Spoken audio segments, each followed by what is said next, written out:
Some say casinos are not good and that I need to be there for my kids and spend time with my wife. But why would I do that when I could win big and run away from my responsibilities? That's what I've been saying ever since my wife has been keeping me home with these threats of taking the kids and alimony? Little does she know, I have a new kick, a gamble, more gambly than any other gamble. Secrets of Grandea Arcade Mode. This game has been a massive kick for me. Not because of the gameplay or making interesting builds, not because I love the luck of the draw. The feeling of not knowing if the hour I spent on this run is going to be eviscerated because the next level contains the worst boss known to man and some bullshit elite enemies. It gets my blood flowing. I love this game. Now, you must be wondering, how do you succeed in this game? Well, in the boring, normal story mode, you have to level up to get stronger and learn enemy boss patterns. But in the Chad arcade mode, you just run that slot machine. You run it until you get a pin that plays the game for you. You want more attack? Just get lucky. You want better casting time? Get lucky. You want to see the kids? Why? Unlike the beta male story mode where you have to read, in arcade mode, all you need to do is read the pin descriptions. Now, to the uninformed, what is a pin? Well, it's God's gift to Grandea, the gift of passive buffs. To truly be the best gambler in Grandea is to understand the rules of arcade mode. Always triple catalyst, start two-handed, and never run spell builds until you get a pin that buffs them. Arcadia is best described as progressively getting harder and harder, to the point that I wonder if in 60 years I will get PTSD flashbacks to this like Grandpa does to COD gameplay, but this time with rabbits and women.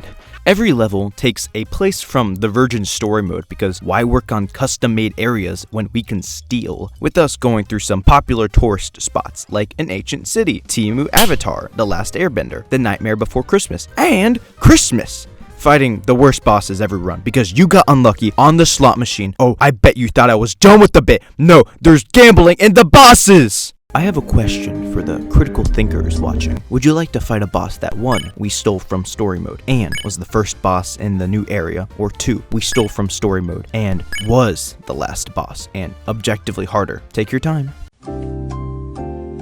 Alrighty, we got our answers in. It doesn't matter what you want because a slot machine chooses. You want an easy game? Pray mortal to the slot machine known as Grandea, pray! Sorry about that. I don't know what happened. I think I just met God for a moment. Anyway, you know how I mentioned we stole the bosses in areas? Well, we kind of stole 1 or 2 other things, like their customizing system, build system, weapons, characters, quests, enemies, bosses, potions. But arcade mode is objectively better because 1, we invented gambling, and 2, we invented pins. And story mode has neither because it is the lesser of the 2. Oh, and they stole the pins for New Game Plus.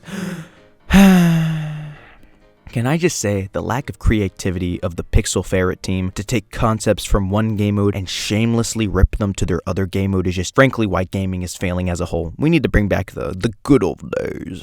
What? Little Timmy, what do you want? Wait, you want to get good at the game? I'm so proud. The best way to get good at Grandea is just keep playing until you have 3 perk slots. Then pick more shop options, health percentage, and chance of pin drop on room completion. Why? Because more shop options means you have a higher chance of getting better gear. Health percentage because we spam barrier in this household. And chance of pin drop because 9 times out of 10 we're gonna get straight ass pins and we need more chances to get actual good pins. Now, where was I? Ah, yes. Making even worse decisions in the game. There's some freeloaders all around wanting me to help them out with their issues. As much as it pains me to help them, they give me trinkets and little items to assist me in my travels of murdering animals and civilians on the floors. So, they get a pass. Though, speaking of the freeloaders, they hang around this town. What is this town? Well, it is my land in which was given to me from Grandea. That to say, I can expand as much as I want. All the profits are mine. Also, expanding has more people come around, which means more trinkets once I do their dirty work. Anyway, back to my favorite part of the game, the gambling. Now, every floor is randomly generated, which means you get different rooms. Usually, most rooms are fine until you find the horrible red rooms. Not because they're red, but because the enemies won't stop spawning. Get away from me! Ugh. They are like little roaches that don't disappear. What else do I need to talk about? Oh, challenge rooms. They suck because you can either get like a super easy challenge like, what color is the sky? Or have to run through no man's land with an S rank 0 hits and perform a takedown on 7 opposing enemies. By the way, the reward for the beating the ladder is like a worn out shoe that someone pooped in, and the pop quiz gives you like the best pin in the entire game.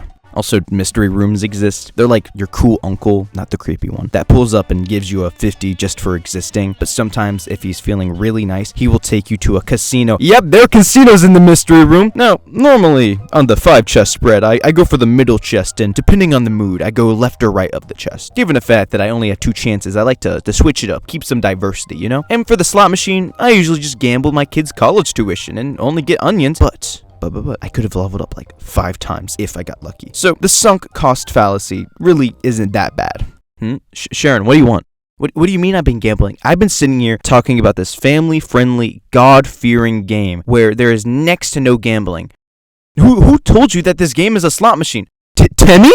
メガネってのは本当にめちゃくちゃ多様性があるんですよね。まずメガネをかけてる女の子がメガネを外して美少女になったりとか、逆にメガネをかけてニコニコして見てる主人公のメガネを奪ってつけてる女子が